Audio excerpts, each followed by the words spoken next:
Okay, we're live, guys. So I want to introduce you to two of my favorite people in the world, Gloria and Ricardo. Gloria and Ricardo are the husband and wife duo behind Wedge 15. They create customized strategies to help people build momentum in their businesses. So I believe you guys have been calling yourselves momentum strategists as of late, which I think is an absolutely brilliant way to put what you do. They've got an Amazon.ca bestseller called BYOB Book, The Unapologetic Guide to Being Your Own Boss. Pretty amazing. And they've got a new flagship product for entrepreneurs called Branding School. So they're basically a powerhouse couple doing pretty awesome stuff, always experimenting with their business model, which I think is pretty fantastic.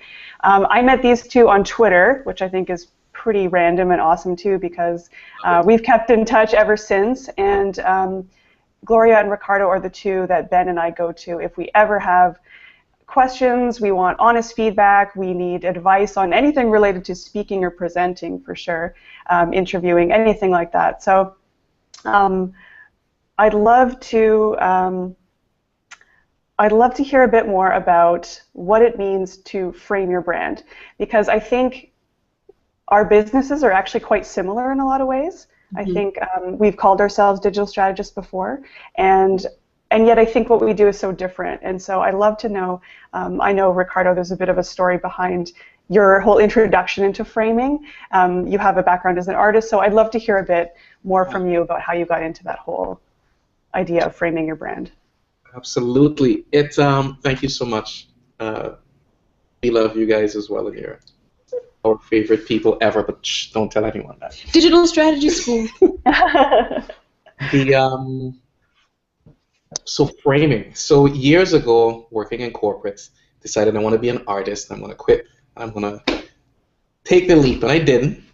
And I realized it really soon that I needed a coach. I'm like, who's done this before? Because in learning and all this stuff, you're looking for mentors. So I found this guy who was Trinidadian named Jeffrey Holder, and he was an artist. He was making millions of dollars. He was an actor. He was dancing with Alvin Ailey in New York City, and he'd come here years, and I was just like, this dude is acting in commercials, the Uncola guy from the 7-Up commercial years ago.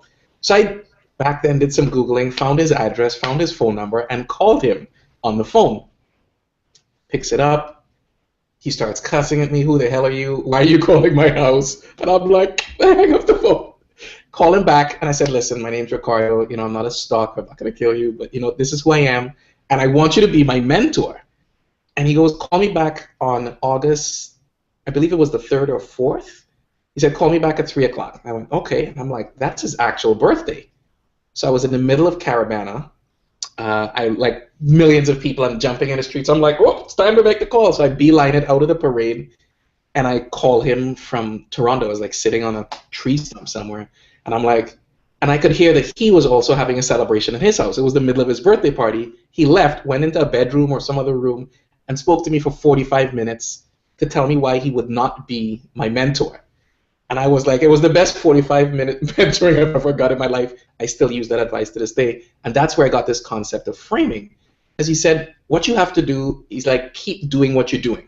He said, the only thing I can do as a mentor is teach you to be me, and I'm doing that already. So you are the most valuable thing you have to contribute to the world. So you should do that. And that's got me thinking about what is it that I'm doing, and why am I doing it the way I'm doing, and what is my lens on this view, this project, or whatever it is that I'm doing. And then the framing piece of that was another brilliant piece of advice he gave me, which was, he said, frame everything that you're doing, because as an artist, he would paint, but he said, I always have an empty frame and I hold it up to the painting. He said, because that's where it lives.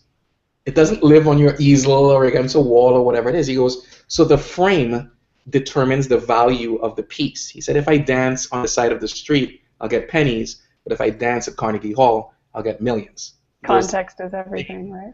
And that idea of framing what you're doing became like a driving force in everything that I'm doing. When I was constantly like, how do you present something in a way that people can consume it and understand its value inherently? So always be conscious of the frame that you put on something, because it's almost more important than the content. And do you see framing as very like similar to positioning? Is it the same thing, or do you kind of see them as a little separate? It's Yeah, it's exactly the same thing. You would frame a piece of art, or you would position an idea within business, or you would position your concept when you're selling it to a client, or you would. It's framing. Is it just drawn on a napkin, or is it put into a PowerPoint where they can get an idea of what it would look like? Do you Photoshop in a nice computer in the background so they start to experience what it would really be like to take on this website, or they can envision themselves into that? Because as creatives, we can see 3, 5, 10 steps ahead of people. And what we don't understand is that no one can. We are the only people that have this superpower to create and see that vision out of nothing. We're like, oh my God! But people, they're just like, I don't know, make a mock-up and then I'll decide. So it's like really putting time and effort into framing it so that people can understand what it is that you're actually proposing to them. So they're like, ah, yes, let's do that. I would love, Marie, to just share how we've translated that amazing experience into everything we do, whether we've been in media or whether we've been on stage giving a talk or whether we've been, like yesterday, in with a client, framing for them the approach we want them to take moving forward on our project. So again, thinking about framing, we began talking about it very literally, like the frames in the background behind you that make those gorgeous pieces of art pop and give them a perceived value and exquisiteness that if they were just on a table somewhere, actually retain the same value but can't be seen for what they are until positioned that way. So we are working on a strategy project with a client to launch their online tutorial program.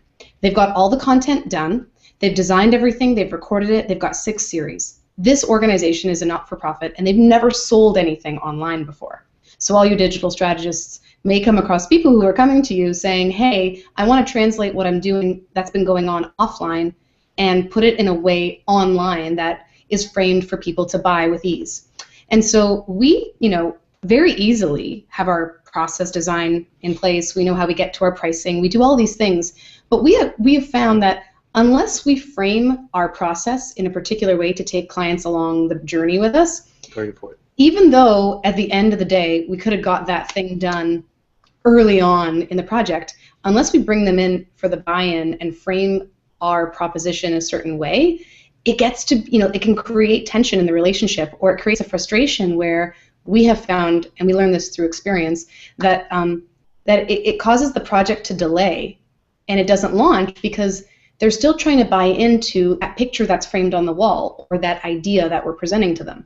So yesterday was amazing because what we did was we just took the steps that we followed to get to the answer that we would usually just want to tell them, here's the bottom line, and we put it into, we put that process with a couple keywords on a slide. We said, let's come into your offices and present it to your team, and we walked them through framing it in a beautifully designed, very clean, minimalist presentation through Keynote with our logo very subtly on the top right-hand corner, with the fonts that we use on our website to, again, create an experience that feels Wedge 15, our company, the whole way through, but not over-branding it. And by the end of it, not only were they celebrating and totally excited, but we had them completely switch their mind and up the price of what they're going to do by like double or triple what they thought because of the way that we were able to take them down that framed journey. They were able to see that instead of selling it for $99, they could sell it for $499.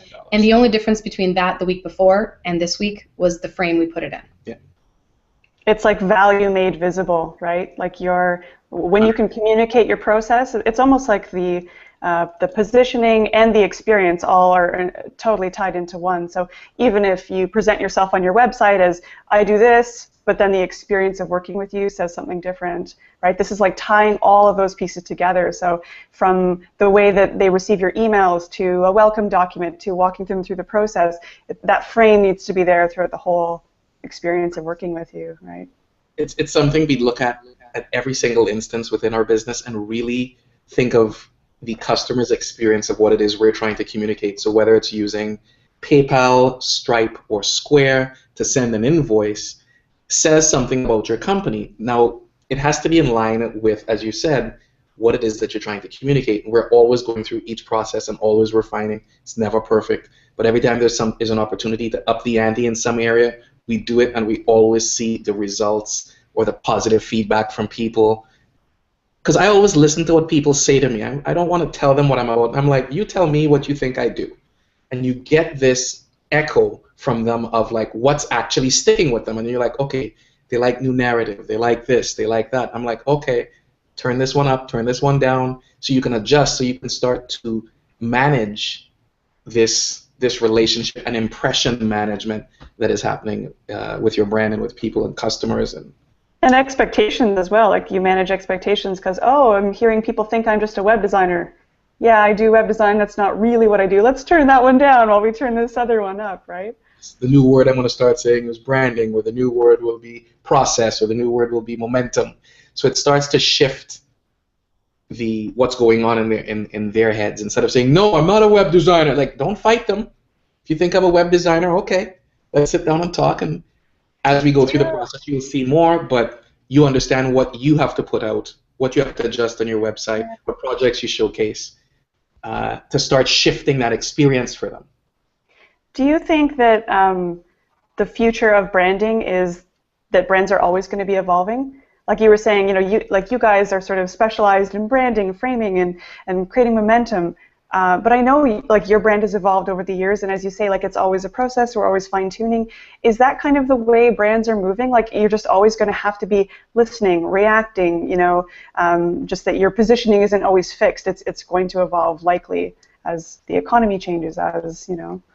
I think if you think, especially as a small business, we are only talking to the solopreneurs and to smaller teams of people in this context of Digital Strategy School. So I would say this: if you aren't evolving, if it's not growing, if you're not experiencing the desire or the innate, that calling inside of you to keep kind of honing and refining, like a beautiful piece of artwork, your own positioning, then I would spend some time reflecting on where you're stopping yourself from your own growth. Because to be alive, to be creative, is to constantly be evolving. So I feel as though anyone who believes that you make your logo once, you make your brand message once, you decide your tagline once, and then you lock it in, and your website's done. I mean, we know that it's like a tree; it's a living, breathing thing. I don't see anything in the world that is fixed except the fact that you are born and one day you will die, and that's about it. So I think that the rest of it is part of the deliciousness of the creative process. And what Ricardo and I have done for everyone listening and thinking, well, how do you figure that out? How do you measure the pulse of what people think about you so that you can, reposition that? There's two ways that we've done that throughout the last 5-10 years. One is with a very simple thought pattern around that we all give out a boom and an echo. And Ricardo alluded to this echo earlier. Everything you say, you do, and what you wear and what you look like, and how you show up, how you don't show up, how much you speak, how much you don't speak, all of these delicious things that are all valuable are part of what you boom out to the world. The echo is what you hear people saying back to you, or those moments when you're listening to a client talk about what they liked or what they didn't like, and you can start over time hearing patterns in the way that people relate to you and what you do. And when you hear those things, you can always ask yourself, is that positive? Do I want that? Or is there something here that I can put in to shift that a little bit? And so many of us are a combination of introverted versus extroverted, in the more conventional way, entrepreneurs. And we have very different styles, all of which are welcome, all of which are necessary. And how you position yourself, whichever way, should reflect you showing up in the most powerful way for your style. And so that's what we've been experimenting with as we've not only merged our two separate businesses and then had to position ourselves again as a not just subcontracting couple, but as a couple in the same business now with Wedge 15 for the last few years.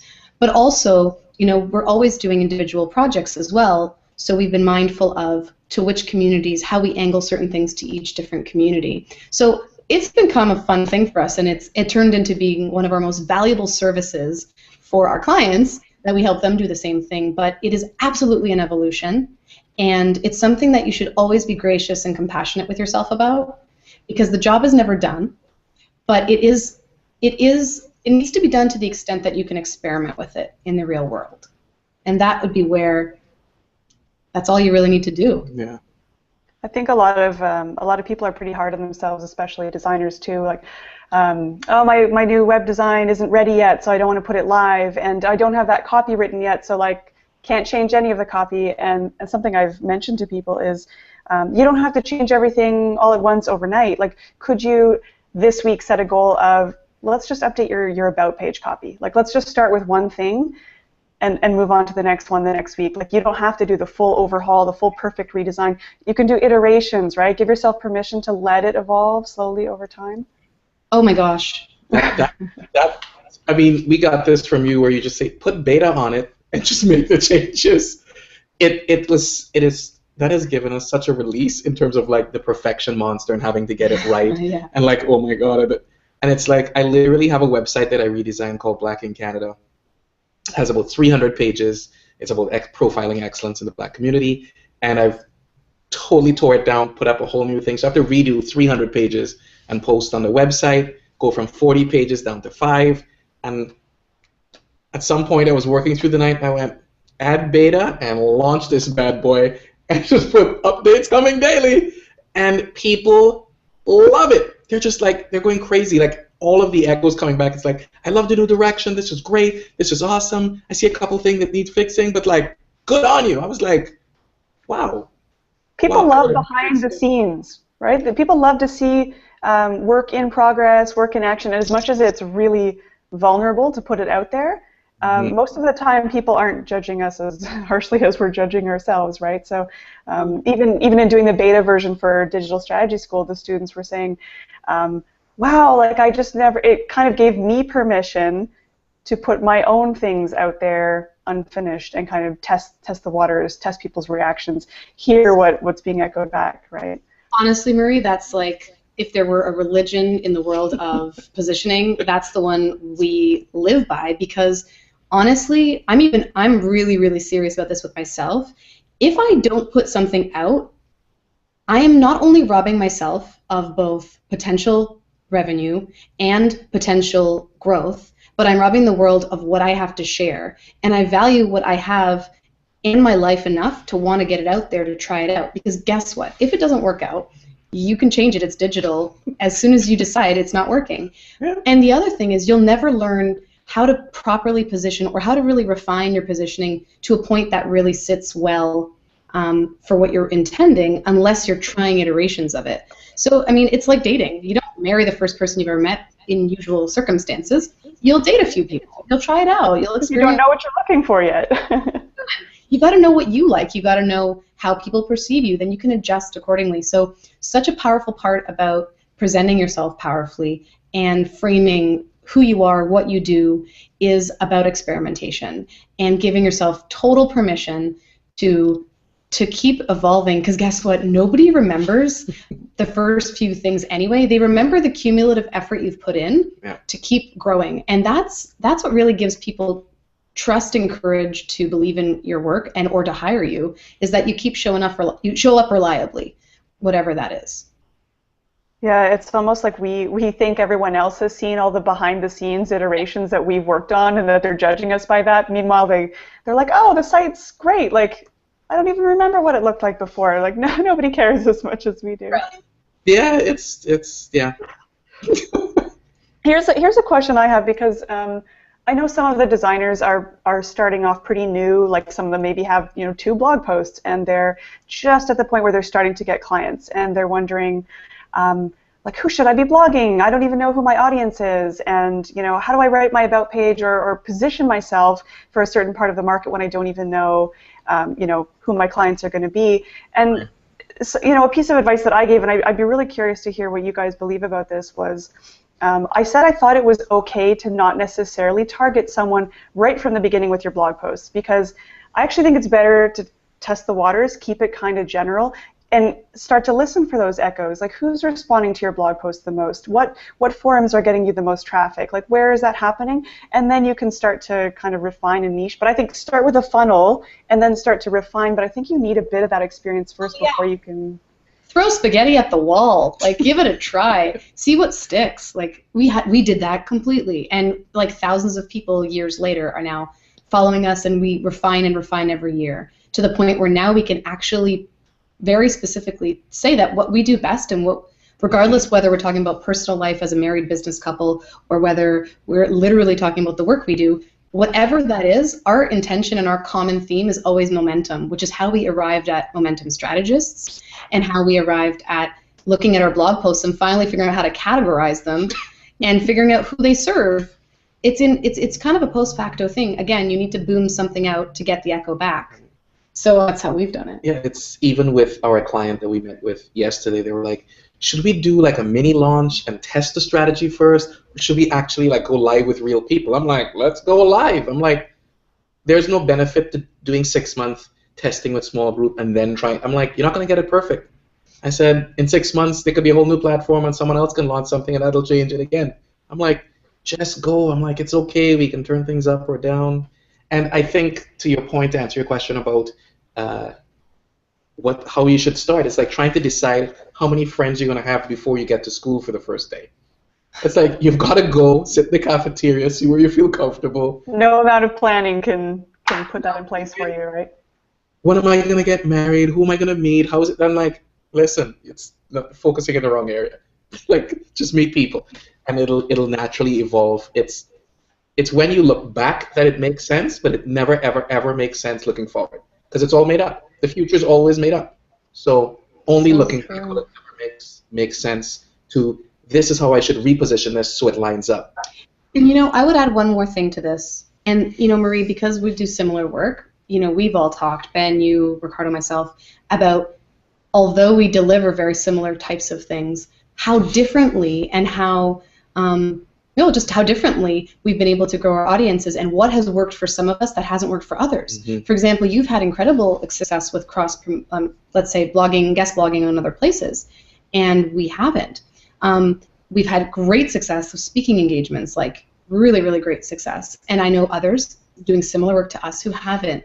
And it's just because each different audience, each different person attracts a different audience. Even though we may all be dealing with entrepreneurs, there's so much more nuance under that as to who those people are and what kind of entrepreneur, what kind of worldview does that person have? Where are they coming from? What city are you in? What province are you in? What country are you in? People are so deliciously different that you can't apply a cookie cutter kind of model on anything, so you just have to experiment. And that's the fun about it. That's what's so fun. And I heard something that I'd love to share with everybody about choosing your problems and loving your problems yesterday. It was from Danielle Laporte's website, and it's so nice to get these nudges every so often, because whatever you're doing, the delusion that there's some perfect way to do it is exactly that. It's a delusion and a fantasy. So if you're going to choose freelance, or if you're going to choose digital strategy or entrepreneurship, then love the problems that come with it. And I thought about the difference between losing all these problems of having to be out there in public and do all this work, for the kind of problems that would have me employed somewhere inside of a company. I want these problems. I want these discomforts. I love having that total paralyzing fear of, I don't know where the next quarter's revenue is coming from yet. And I want to solve that problem. I don't want to solve, how am I going to make that manager or boss of mine give me time off so I can go visit Marie and Ben in Portland and Vancouver in July. So let's celebrate the whole gamut of what we're up to, the problems, the opportunities, the learning, the growth, the discomfort, because that is what we jumped off the cliff to get. This is what we bought. That's what we bought. These are the features of this model. Absolutely love that. There's no problem-free business. Like, you're always solving. Yeah. No, I love that. Pick and choose your problems. And I loved your point about, just to touch base about what we were talking about with recommending to clients to get out there as soon as possible. I feel like this has kind of changed the whole way that I work. Is projects used to take anywhere from 6 to 8 months for a website. Sometimes that is e-commerce, sometimes that is membership. That's a long time to be working on a project. Most of the time it was, this will take 3 to 4 months, and then suddenly 6 months later, 8 months later, we're still working on this.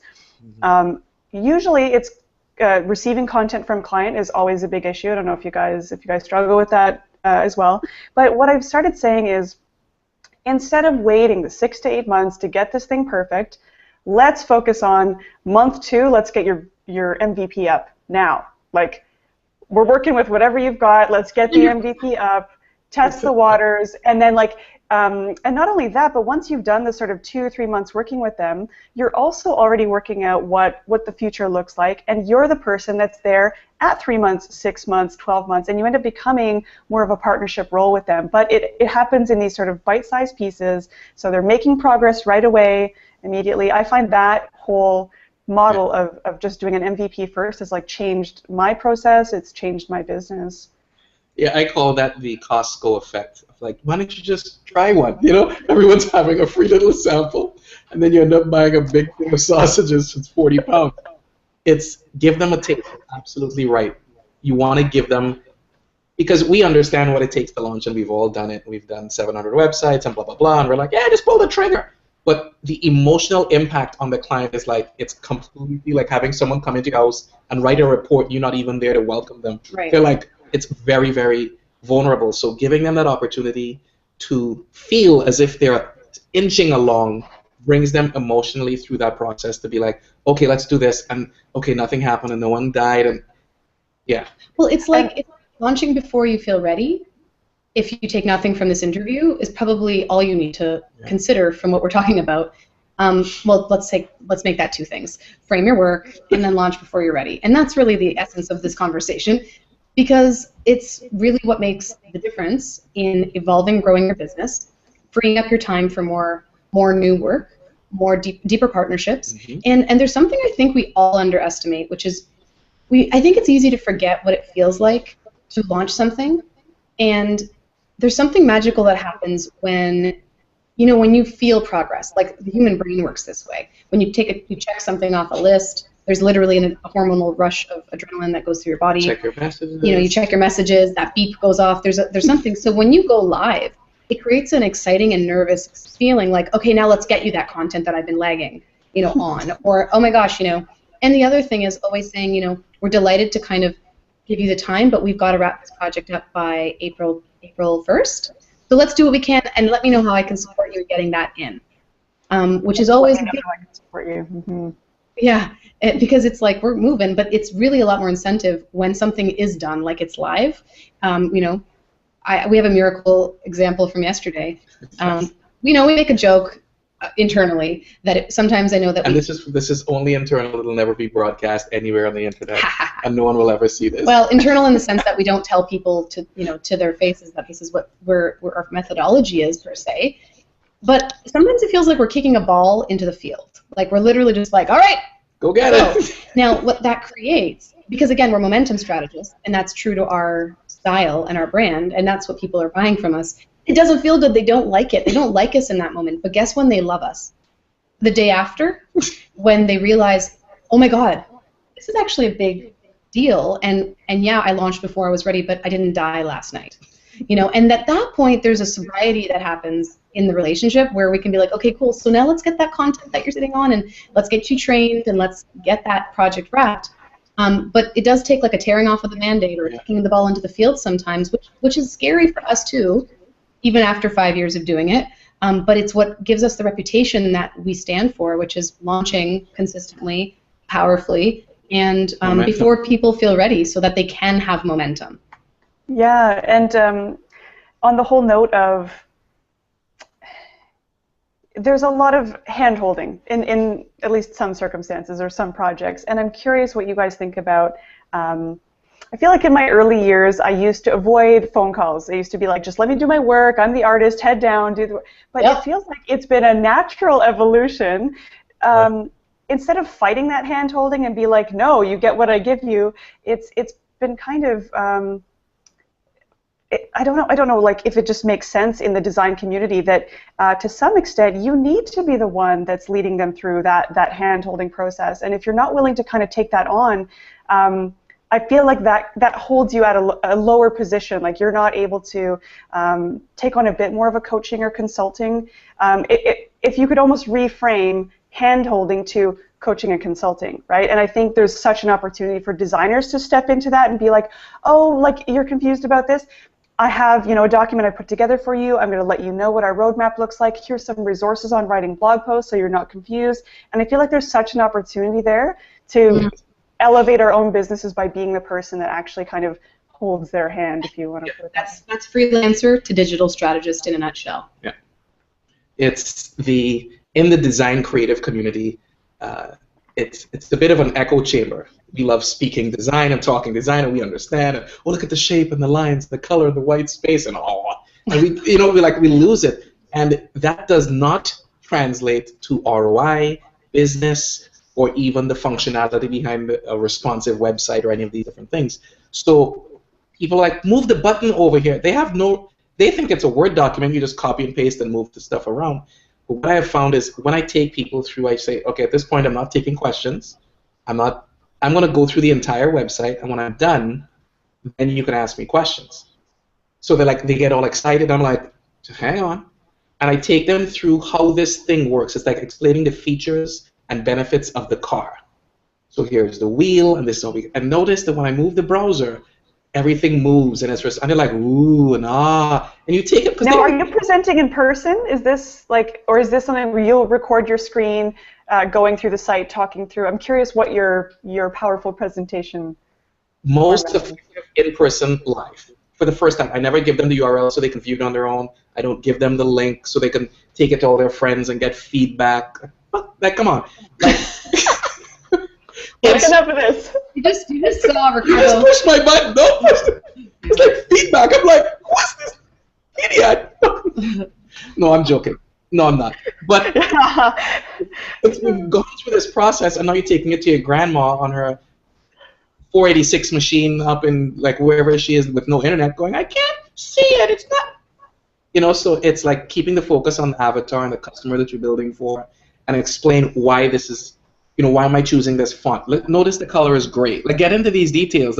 It's explaining the benefits of it's light gray on white. And the reason for that is that it creates a mode of ease and this and that matches your brand. And this is, the buttons are red, so it always has a point where you could drive the customer's eye. So they're like, oh. And once you give them the words to use to explain it to other people, then it starts to, there's a much greater chance that they don't start to get feedback from the masses. Oh, and from people that just aren't even their target audience at all, right? They don't even know. So it's definitely going through that process, one page at a time, responsive, show them the stuff, here are the features. I tried putting it this way and adding a different color, shoot a couple of their bright ideas, and I said it just didn't look right. My professional opinion is that you should leave that out. Literally telling people, this is my opinion that you should take that out, and this is why. And then they go, okay, great. You have another way. They want to be considered. They don't necessarily need you to follow the instructions that they give you. They just want to know that you heard them. Why don't you tell her about the Dropbox presentation as well? Because there's another way that when you're not able to meet in person that you do. So I use the app Ember, and I'll take full screenshots of the full length of the page, which is great.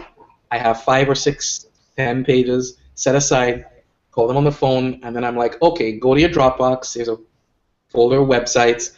I'm going to put something in it, take a look. So I show them the one page. And I said, this is what, and I explain, I said, if you'll see the bottom, you'll notice the different views. And I go through the exact same thing. And they're like, oh, because this way I keep them locked in.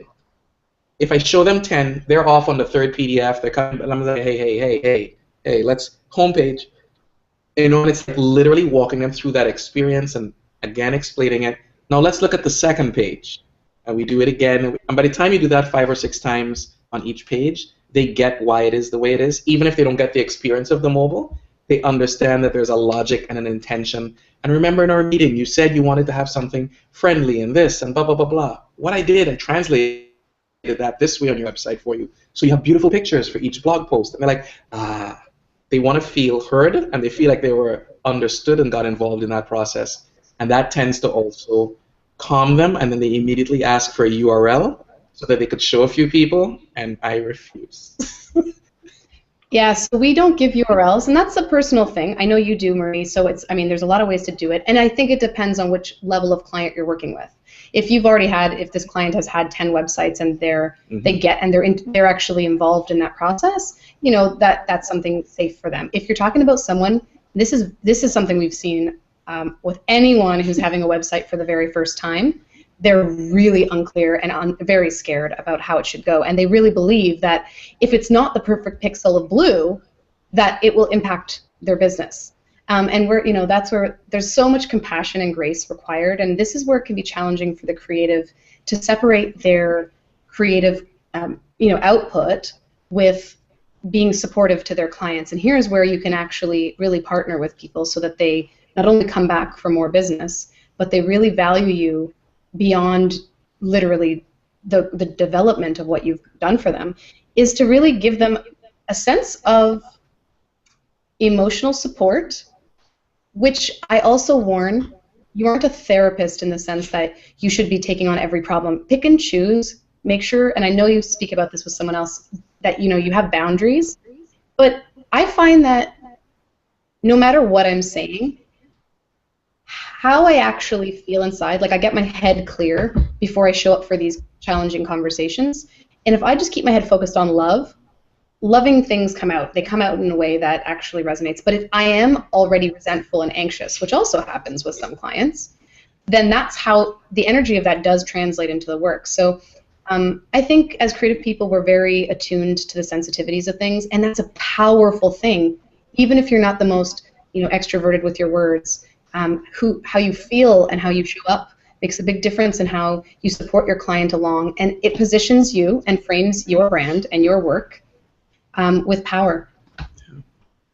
Love that. One piece that came up for me, and that I'll just add to what Gloria said, was how do you begin to, when you show them the work and the onslaught of scope creep starts to happen. Scope creep, yes.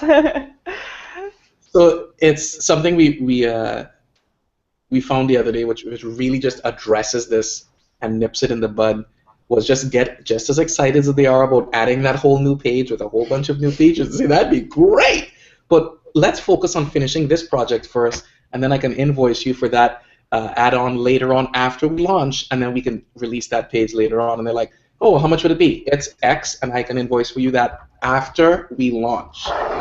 So yes. The magical phase 2, I always say, like, no problem, we can totally do that in phase 2. Like, let's just focus on getting this finished first. Yeah. It's like herding cats. It's like, and back to the launch, and back to the... Because I think once you open it up, it gets so easy. Once you're like, yeah, no problem. Yeah, like I can kind of squeeze that in, and like, often the client doesn't even know what they're asking for. Like they're not trying to be a jerk. They're just like, well, I just want this thing done. Like, why can't I just have that thing done? And that might be an 8-hour difference. So it's sort of up to us to herd the cats and kind of be clear about where those boundaries lie, what things cost, how much effort they take. Because as soon as you let it slip a little bit, I think, where do I begin to draw the line? None of this was included, so how did we even get here? And I think you have to know when and under what conditions you do your best work. That doesn't mean you're always going to have the luxury of working that way, but when at least you've identified that, you know what, I need for that first phase of the project, I need a bit of radio silence, then just build that into your process, or build that into the way that you bring your client into the fold. Like, we'll often sit down at a kickoff meeting and say, we've got an upfront heavy part where we're really digging deep into understanding and getting to know what you're doing. Then there's going to be a bit of a quiet phase where you just relax and enjoy, and we're going to go head down into creation, and then we're going to reemerge to bring you back into the loop. But we need a little bit of space to really sit with and resonate quietly with what we're building. And no one's had a problem with that. Nobody. When they've had a problem with it is when we haven't been clear about what that phase looks like. They just want to know what to expect, that's all, right? It's this, it's that, it's silence here, we talk here, we adjust. So as long as you tell them, yeah, they're great with it. Just tell them what's going to happen next. They just want to know what's next. They're excited. I think on the idea of scope creep as well, the idea that you, knowing what you need, I think it can be so simple to just say, I need a minute to look that over and get back to you. Like, I'll let you know how much longer that's going to take, or I'll let you know if that's possible in phase 1 or 2. But to not feel put on the spot like you have to make that answer right away, just say, like, let me get back to you on that. Oh, and you know what else I only learned this year? Haha. I really thought I had to respond to every single thing that ever came in. When you let something actually slide for a little while, like you actually don't respond to that email where they have a new brain idea, or they have a whole new direction they want to take things. Like, let it go. See if they don't email you back by the next day and say, that last email, disregard it. Like, I'm good. Or just let them follow. If it's something that's really challenging, you can also give yourself permission to let it sit there. 1 or 2 or 3 things. Like, no, you don't work for this person. You're collaborating on a project.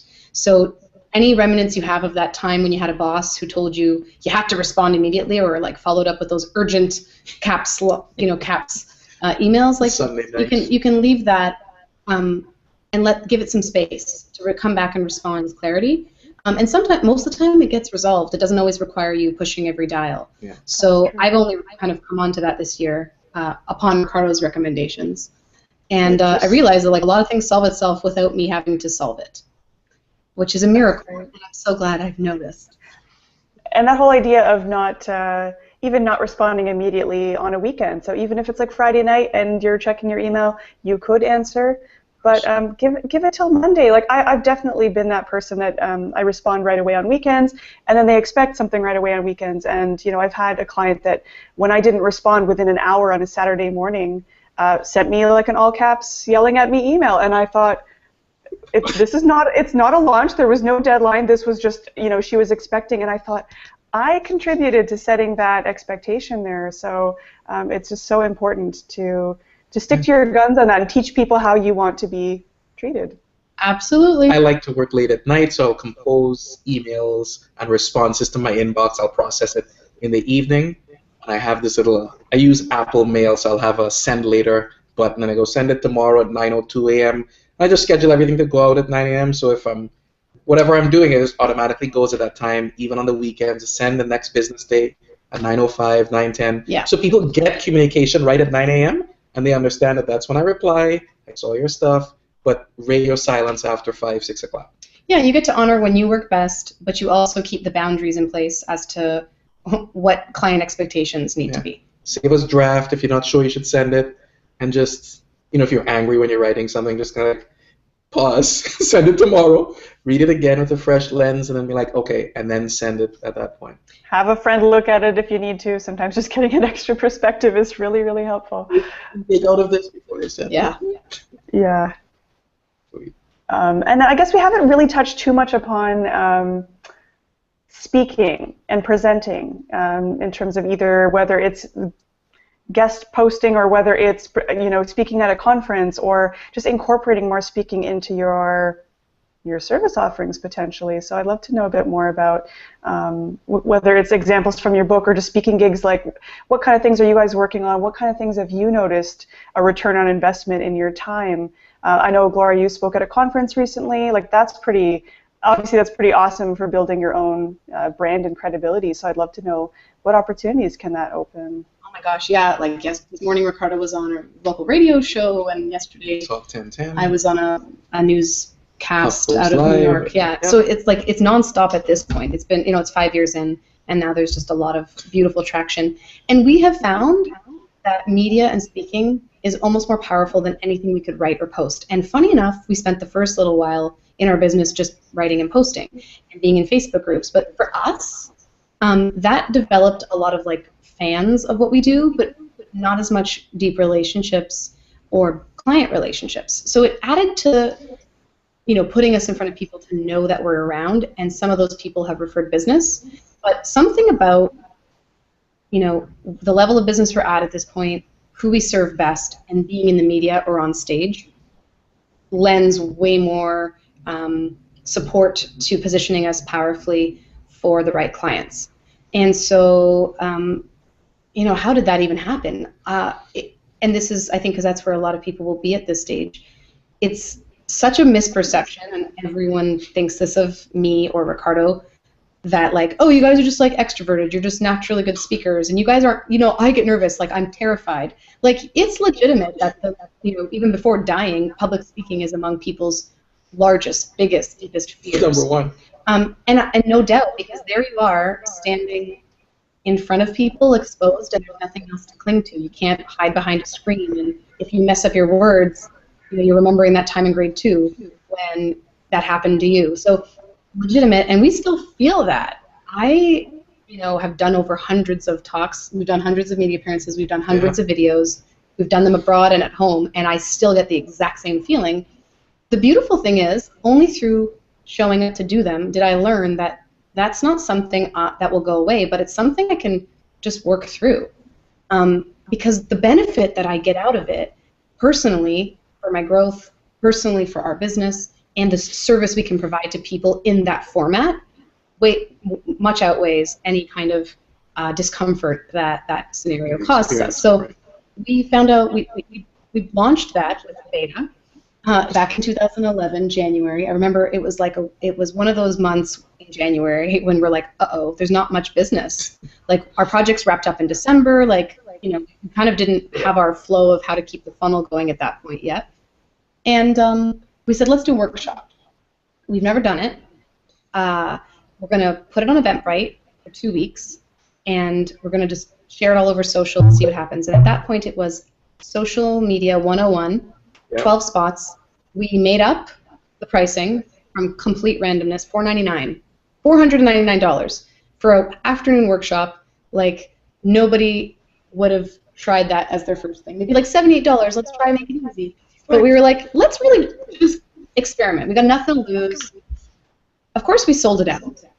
In like 2 days. In like 2 days, and so we were like, oh God, let's create the content for it. Oh God, let's actually make this happen. For showing up, you should get the PowerPoint ready. Yeah, and we presented it, and what happened that day was we blew open a limitation when you actually show up and complete something that we had for ourselves, and we decided that we should try this again and again because it really resonated with people. People somehow liked the way we styled and presented ourselves, and funny enough, only later did I figure out, and did Ricardo figure out, that this is part and parcel of our personality types, of the different personality tests, the fascinator test. I'm a connoisseur, he's the talent. Like, half of our value, our unique fascination, is the way in which we package and present things. So framing, positioning is sort of innate to a lot of our personality, but we didn't know that until we tried it. Until you did it. And it has led to, gosh, that's been the balloon to the next event and the next media thing. And one of the surprising pieces of feedback we got from that very first one, because we took them through Facebook and Twitter and LinkedIn and every social media platform in a full afternoon, the biggest feedback that we got was, it was way too much. I would love to come to 5 of them, but you need to do less. And we're like, less? Why not give people double? And we're like, no. So we really learned that principle of giving people less focused, and then do 3 or 5 or 6 of them. People want that because they can't actually absorb it as fast as we dish it out. So it's like we went from social media to Twitter, LinkedIn, Facebook. Each of those continue to sell out. So we were able to adjust the price down a little bit and do 3 of them. Way less work that we could put in, but way more tailored. They loved it because we actually heard what happened in real life with real people. And I could say that contributed to the first steps in really building our brand publicly and the reputation, because people were seeing us as experts in particular areas, and that led others to be confident in the credibility we had. Because especially at that time, there weren't that many people, as there are today, doing what we were doing then, which helped. And even if there were, we would be, we'd have our own particular voice. And we didn't brand ourselves this, but people started calling us the Toronto social media power couple.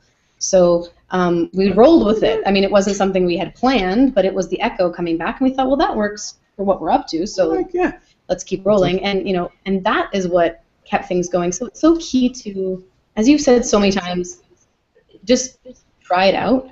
And after that, I realized I don't have to blog every week, because that's not creating the connection. And that you don't have to be perfect to start, or you don't have to know all the details. I mean, that whole 80% attitude. Sometimes I think with launching stuff, it's 80% fear, 20% content.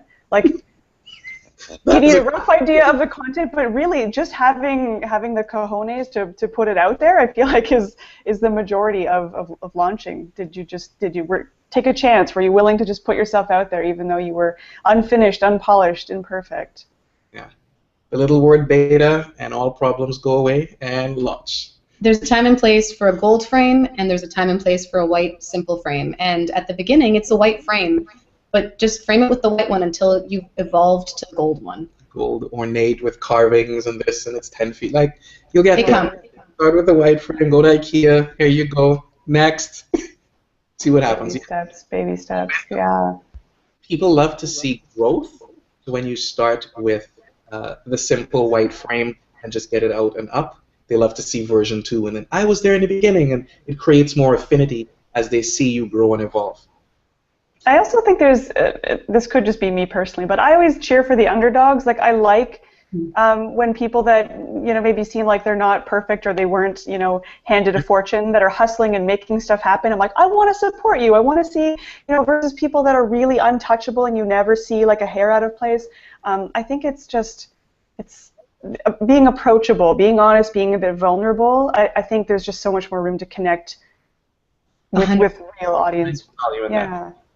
There's a huge world global population, and in the, let's say the US alone, 300 million people, there's going to be styles of all sorts.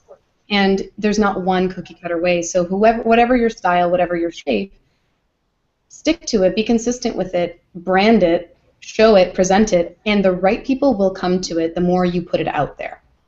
But they can't come to you, they can't find you, and you can't connect if you don't put it out there and present it to be. If you don't stand for something, right? Right. Cool. Is that your sort of your advice to sort of follow up on, or do you have any other final takeaways that people could keep in mind when they're thinking about, you know, positioning, framing, branding? Just do it. Do it. It's the first one. I promise you is going to be a mess when you look back a year from now. I promise you that. No one has ever launched one. My first one was like awesome. Like, it's called growth and it's normal. So it's like the faster you get out there, make a few mistakes. Like, people are gracious, way more gracious than you think, and like, just go. Like, you'll see. Just go. And the other thing is, it's not so significant. It's just not. It feels that way. The stomach cramps make you feel that way. You need to run to the bathroom, as I often have to do before speaking events every single time. It's just part of the game. It's like, you know, the big match when you show up in a sports scenario. So this is what you do. And the world, as I said earlier, is waiting for it. You're robbing yourself of self-expression if you're not delivering it. And you're you know, at the end of the day, as far as we're concerned, you're here to contribute that. So find a way to package it, position it, and get it out there. Just go for it. Love it, you guys. Where can people find you online? Best place would be Twitter at Ricardo McRae, or through our business at Wedge 15. And I'm at Gloria Roheim, and or our business website is wedge15.com. Awesome, and I'll provide links below when people are watching this in the website. But thank you so much for your honesty and your insight. I really appreciate it. You guys have been just a huge source of inspiration and support for both Ben and I, so I really, really appreciate you guys. Thanks for having us. Congrats. Thank you. Glad to do it. Bye, guys. Bye-bye.